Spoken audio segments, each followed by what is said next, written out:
Stop scrolling for just a moment. Tonight, I want to talk about the beautiful, relentless question every parent hears, the whispered worry that hides underneath the covers when the house goes dark. It's the question that forces us to be more than just protectors. It demands we become architects of courage. In a quiet blue room, illuminated only by a soft nightlight shaped like a crescent moon, sat a little girl named Clara.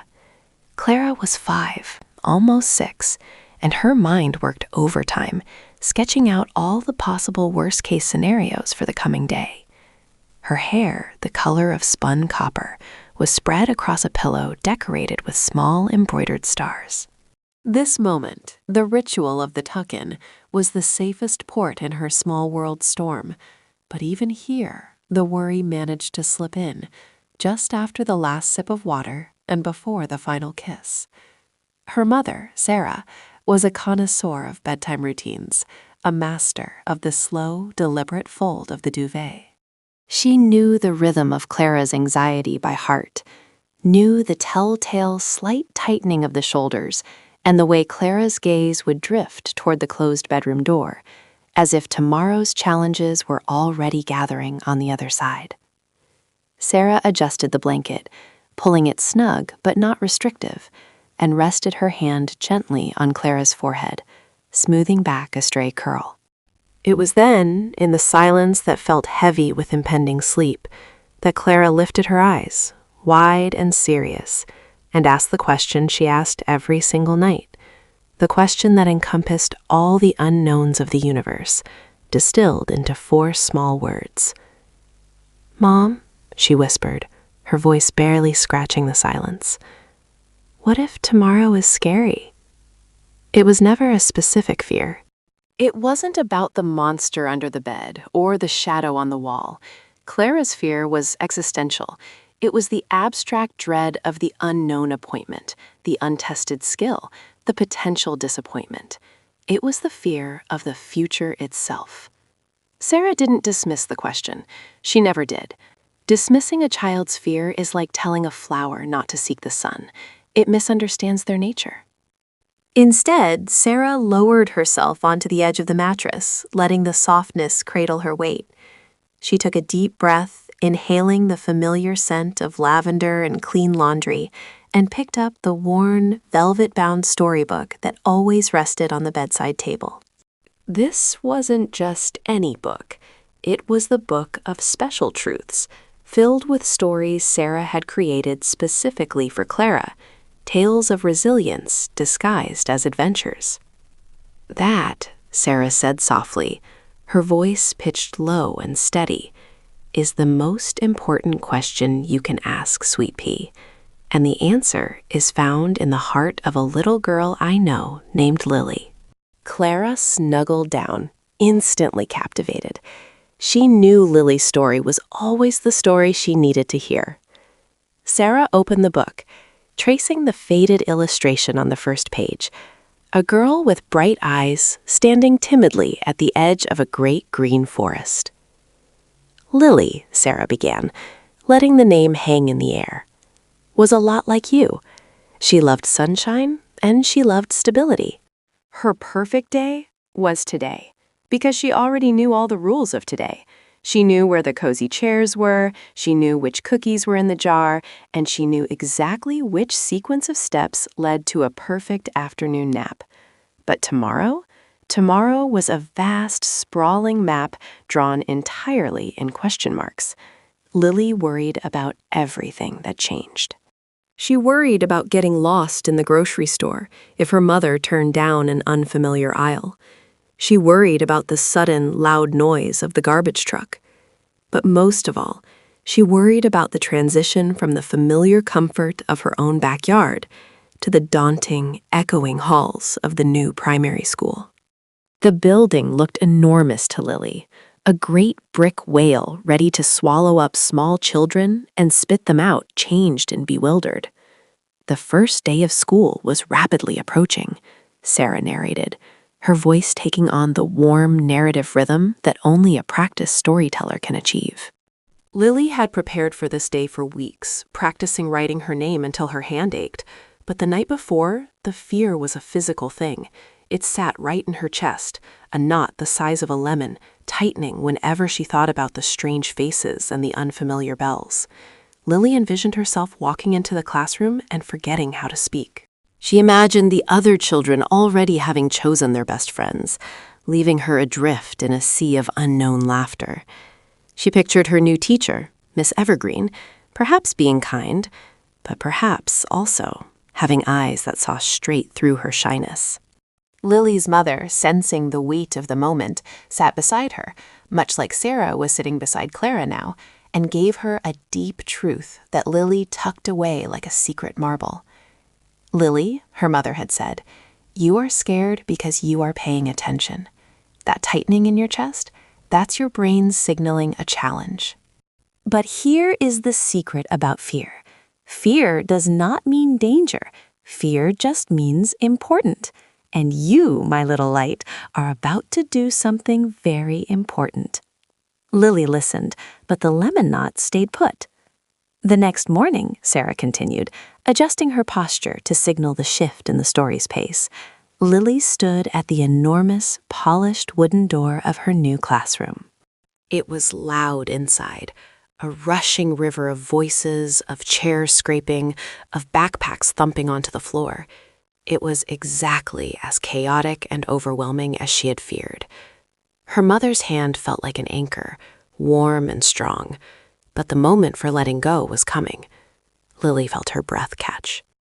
She wanted to turn, to run, to bury her face in the safety of her mother's skirt and retreat back to the known world of yesterday.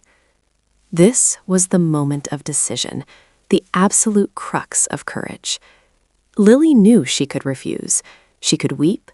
She could make such a scene that her mother would have to take her home. That would solve the problem of the scary tomorrow. But Lily also knew that hiding wouldn't make the next tomorrow any less scary. It would just make her feel smaller. With her heart pounding a frantic drum solo against her ribs, Sarah whispered, emphasizing the vulnerability. Lily looked up at her mother. Her mother didn't say, "Be brave." She said, "Just take one step, sweetie. Just one step in. I will watch that first step. I will stand right here and hold the moment for you." Lily didn't feel heroic. She felt brittle, like glass. But she did indeed lift her foot. It was the heaviest step she had ever taken. It was an act of raw, unadulterated willpower. She crossed the threshold, and the chaotic sounds of the classroom rushed in to engulf her. She stood there, frozen for what felt like an eternity, holding on to the air where her mother's hand had just been. And what happened then? Sarah paused, ensuring Clara was fully invested. Clara's eyes were glued to her mother's face. Well, Sarah smiled. Did the scary music stop? No. Did the voices quiet down? No. But something else happened. Because Lily had taken that step, she had proven to her own feet that they could carry her forward even when they were trembling. And Miss Evergreen, the teacher whose eyes Lily feared, was suddenly there, kneeling down so she was exactly at Lily's eye level. Miss Evergreen didn't demand a smile or ask for a complicated introduction. She just said, "Welcome, Lily. You look like a girl who knows the very best names for colors. Can you help me find the box of scarlet crayons?" The request was so simple, so unexpected, that it cracked the ice surrounding Lily's fear. It wasn't a challenge, it was an invitation. Lily, whose mind was already cataloging the spectrum of red, instinctively pointed toward the corner cabinet. That small act of helpfulness, that tiny piece of shared knowledge, connected her to the room. It was her first small victory against the scary unknown. And so, Lily discovered the first secret of courage, Sarah explained, pulling the lesson directly back into the narrative flow. Courage is not the absence of fear. It is the choice to move your feet anyway. It is the acknowledgement that yes, I am scared, but my curiosity and my need to grow are stronger than my fear of failure. It is taking that one small, heavy step. But the story didn't end there, because courage isn't a single event. It's a daily practice. As the weeks went on, Lily faced new tomorrows, each one bringing its own set of fears. There was the day she had to speak in front of the class for show and tell. She brought her favorite stuffed animal, Barnaby the badger. Barnaby was silent, but Lily was expected to give a detailed, articulate description of his history. Her heart did the familiar, heavy drumming. She looked down at the floor, wanting to melt into the linoleum. When she finally looked up, she realized that every pair of eyes was not staring critically at her. They were staring curiously at Barnaby. They wanted to know his story. Lily realized that sometimes, when we are afraid to speak, we are so focused on our own trembling voice that we forget the audience is actually rooting for us. Sarah continued, her voice gaining an encouraging firmness. They don't want you to fail. They want to share the joy of what you brought. So Lily swallowed hard, cleared her throat, and started her story, not about Barnaby, but about the time Barnaby lost his eye in a wrestling match with the dog and had to have emergency surgery performed by her dad using superglue and a tiny piece of black felt. The absurdity of the story made the children laugh, and the laughter was like a warm blanket wrapping around her heart. That day, Lily learned that bravery also meant trusting that the people around her were kind. The most terrifying tomorrow, however, was the science fair. Lily was paired with a boy named Thomas, who was very smart but also very quiet. They decided to build a model volcano, a classic symbol of controlled chaos. They worked diligently, measuring the baking soda, mixing the plaster, painting the sides to look exactly like the craggy surface of Mount Vesuvius. The night before the fair, Sarah narrated, stretching out the dramatic tension, Lily's volcano stood proudly on the dining room table, perfect and ready for its grand eruption. But when the big moment arrived, when the auditorium was packed with parents and judges, and Thomas poured the vinegar into the crimson opening, nothing happened. Or rather, something happened, but it wasn't the spectacular red flow they had practiced. A tiny bubble formed, a pitiful fizzle, and then a dense white foam oozed slowly down one side, looking less like lava and more like expired shaving cream. The eruption was a total, undeniable flop. Lily's face burned. This was worse than being ignored. This was public failure. The fear of being judged, the fear of disappointing Thomas, the fear of having wasted all that time. She felt the tears welling up, thick and hot. She wanted to shove the failed volcano under the table and pretend she had never existed. But Thomas, Sarah emphasized, leaning forward, Thomas didn't cry. He looked at the meager foam, then he looked at the judges, and he said very loudly, "Well, that was disappointing. We clearly miscalculated the acid-base ratio for a high-altitude eruption in this climate. Our hypothesis failed, but our learning accelerated rapidly. And that was the third most profound lesson for Lily." The moment Thomas spoke, he didn't apologize for the failure. He owned the attempt. He reframed the mistake not as an endpoint, but as a critical part of the process. Lily realized that the bravest thing you can do when tomorrow goes wrong is not to pretend it didn't happen, but to stand proudly beside your best effort, even when it results in expired shaving cream oozing down a clay mountain, Sarah chuckled softly. Courage, Lily understood, was the willingness to try, even when the chance of failure was 50-50 or 90-10. It was the ability to laugh at the flop, learn from the mistake, and start mixing the next batch of plaster with slightly more wisdom. By the time Lily ended her first year of school, she wasn't fearlessly charging into every new situation, but she was stepping into them with an internal resolve. She didn't seek out scary tomorrows, but she no longer let the possibility of a scary tomorrow paralyze her today. She had internalized the understanding that the antidote to the unknown is simply action, taken with a heart full of hope and a willingness to stumble. Sarah gently closed the velvet book. The soft thud was the only sound in the room. She looked down at Clara, whose earlier tension had softened entirely, replaced by the peaceful curiosity of a child who has just absorbed a deep, calming truth. "So, Clara," Sarah said, her voice rich with the connection of the story just told, "what does Lily's story tell us about your tomorrow?" Clara blinked slowly, processing the layers of the narrative. "It means if the classroom is loud, I still have to put my foot down," she murmured, mimicking the single heavy step. "And if I mess up the painting, I still tried the painting." "Exactly," Sarah confirmed, smoothing Clara's hair again.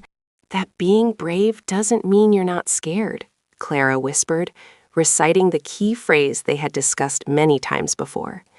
"It just means you try anyway." Sarah nodded, leaning close so their foreheads touched. "And here is the most important part of the story, the part that is not in the velvet book, but written right here, in this room, between you and me.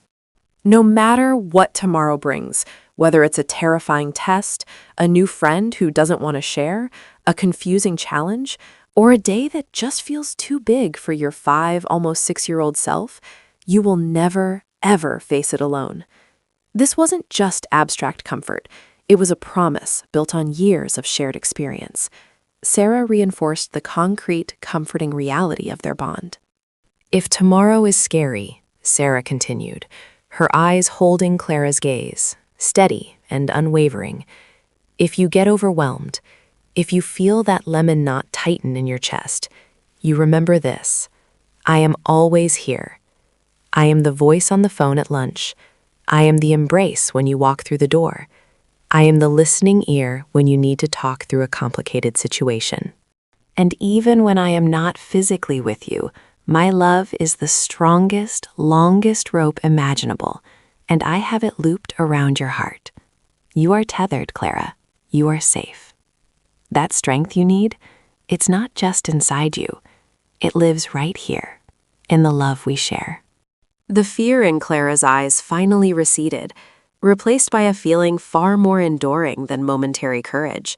It was absolute security. It was the knowledge that parental love provides the foundation from which all bravery springs. You don't jump into the unknown without a net. You jump knowing the net is woven from the strongest, most enduring thread of human connection. Sarah pulled Clara into a long, quiet hug, holding her tight enough for Clara to feel the steady beat of her mother's own heart, a steady, constant rhythm against the chaotic drum of the world. Clara pulled back, finally feeling the soft, comforting pull toward sleep. The moon outside the window had shifted, casting silver light across the room. She smiled, a small, sleepy, genuinely confident smile. She closed her eyes, the warmth of the story and the certainty of her mother's promise settling deep within her spirit. The fears of the unknown were still out there, lurking, but they were no longer overwhelming. They were just part of the landscape she was ready to explore. Before drifting into the safe harbor of sleep, Clara whispered her final thought into the quiet night, a soft breath of triumph that erased the question asked just moments earlier. "I think tomorrow will be okay." And that, my friends, is the power of a bedtime story, to take the terrifying abstract of the future and shrink it down to a manageable single step. To remind our children and ourselves that the greatest form of courage is often found not in spectacular heroism, but in the quiet, persistent act of trying again, rooted deeply in the unconditional strength of love. If you have a little one who sometimes asks that crucial, heavy question about the scary nature of tomorrow, or if you yourself are facing an unknown day, remember Lily's lesson. Take the single step, trust the kindness around you, and if you flop, learn from the shaving cream. But most importantly, never forget the power of the promise. Who is the person in your life who has given you that tether, that unconditional rope of safety? Take a moment today to acknowledge them. Tell them their presence matters.